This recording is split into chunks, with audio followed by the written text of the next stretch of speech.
So here we see we're going to create a working plan for the filler module. We link the main MBOM route to that. So now we're not linking the EBOM, we're linking the MBOM to the process plan. So while at this stage it does look a little bit like how we started out with the MBOM, you're going to see in a second, this is not an MBOM, it is a process plan. So here are the 4 main areas of the MBOM, but they are process plan items.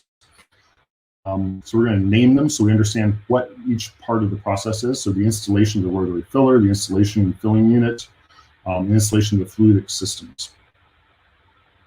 We do that in here. We assign them. When we hit save, that's actually going to be reflected on each one of those tiles. And then we're actually going to attach the MBOM parts to that. So we attach it to each tile. So here we've added the transmission, and we add each one of them on there.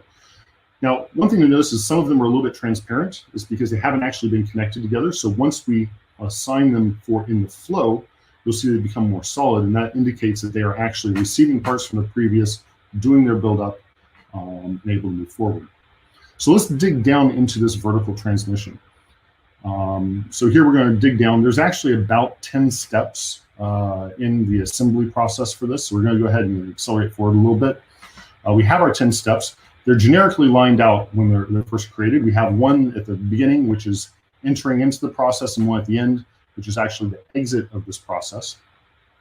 So the process launch, and the process end is actually switching that product to the next station.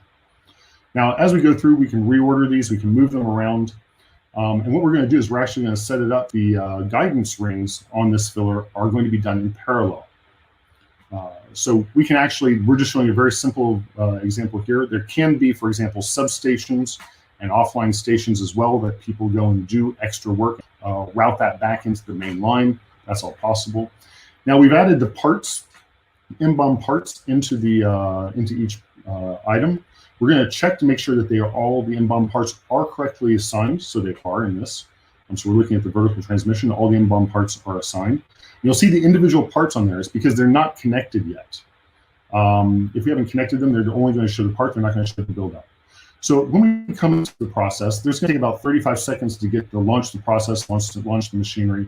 And then when we leave, there's going to be about 125 seconds to move this assembly once the process is done over to the next station.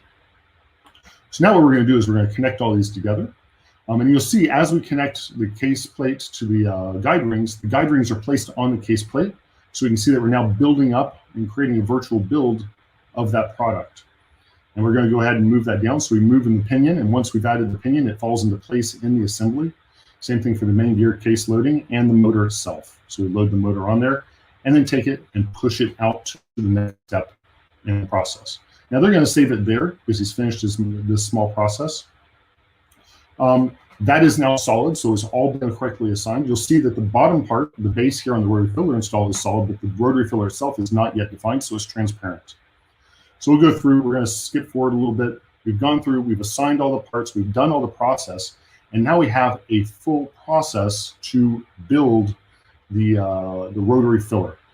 From the base, building it up with the filler install, the filling units, and the fluidic systems.